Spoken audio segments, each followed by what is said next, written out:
अरे का कर रहे, मुंह में घुसोगे का? खाने नहीं। कहा है? अब यहाँ भी आ गए। हाँ, हमारी कहानी सुनना चाहते हैं? टीवी पे दिखाइएगा। तनिक ठहरो। हाँ,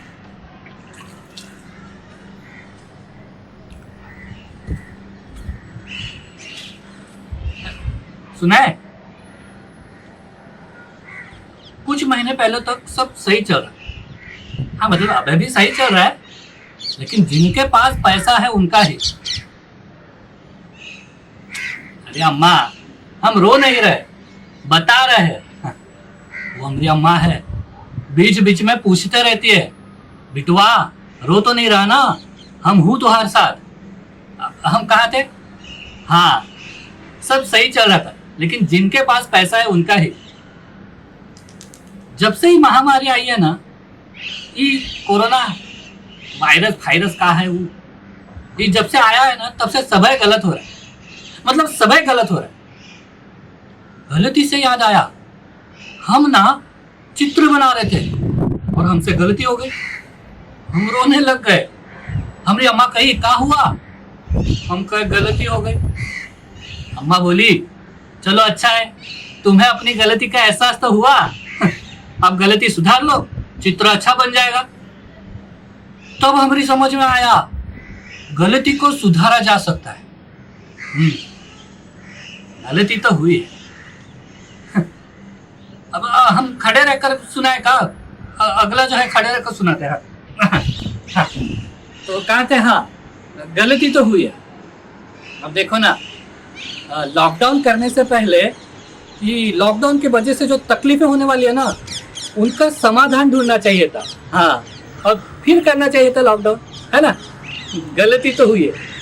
अब आपको पता है, लॉकडाउन की वजह से लोग भूखे मर रहे थे, तड़प रहे थे। हाँ, भूखने से याद आया, हमारे अम्मा और बाबूजी जब गांव जाते थे ना 2-4 दिन के लिए, तब हमारे लिए वो 2-4 दिन का खाने का बंदोबस्त करके जाते थे ताकि हमें कोई तकलीफ ना उठानी पड़े। हाँ तो मैं, हाँ, भूख, लोग भूखे प्यासे मर रहे थे। जब तकलीफें बर्दाश्त नहीं हुई ना, तो निकल पड़े रास्तों पर अपने घर की ओर चलने। ही भीड़, रास्तों पर ही लंबी भीड़ भीड़, सब चल रहे, तकलीफें बर्दाश्त कर रहे। तकलीफों का मतलब समझते हैं आप?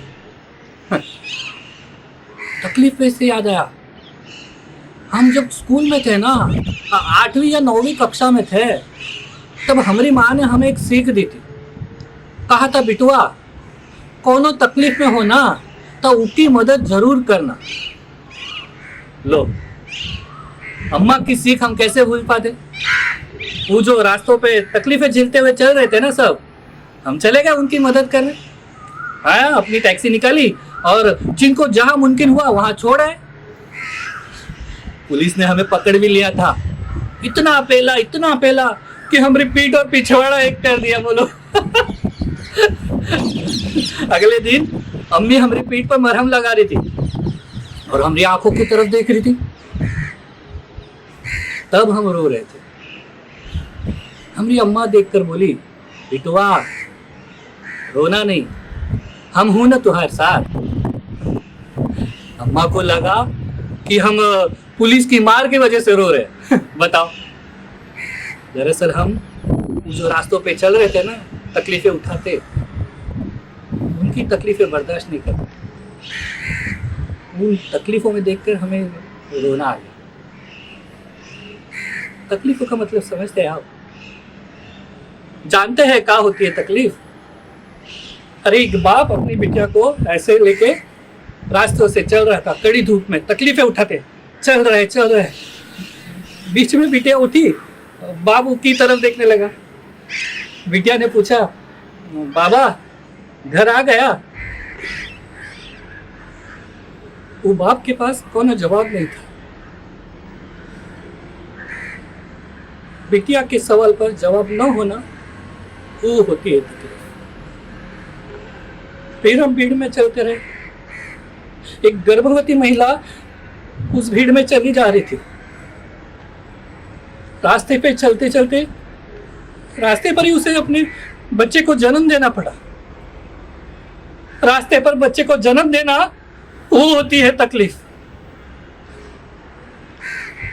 2 दिन, आपको पता है, 2 दिन आधी रात तक चलते चलते चलते जब शरीर थक चुका था ना, तब जहां जगह मिली वहां सो गए।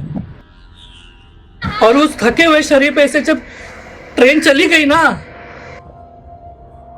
उन थके हुए शरीरों के चीतड़े देखना होती है तकलीफ। वो होती है तकलीफ। ए अम्मा, अब हम रो रहे हैं, तू है ना हमारे साथ।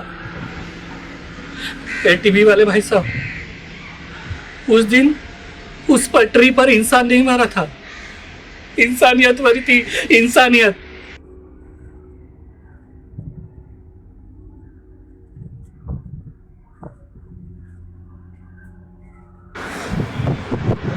लेकिन फिर एक और घटना सामने आई। आपको भी तो पता होगी ना, इंसानों से भरा ट्रक, उसमें से अमृत नाम के इंसान को कोरोना है समझकर उतारा गया। हाँ, और उसके साथ उसका दोस्त इकबाल मोहम्मद भी उतरा उसकी देखभाल करने। वो अमृत को अस्पताल ले गया, और अस्पताल में अमृत नहीं बच पाया। लेकिन उस वक्त एक बात समझ में आई, इंसानियत अभी भी जिंदा है, जा रहे इंसानियत बचा। और आपको भी एक विनती है कि आप कहीं पर भी ये कैमरा और माइक लेकर पहुंच जाते हैं ना, गरीबों की तकलीफें बताने, किसी दिन माइक और कैमरा छोड़कर दूर रोटी और पानी लेके जाइए। आपको भी इंसान होने की एहसास हो जाए। चलते हैं।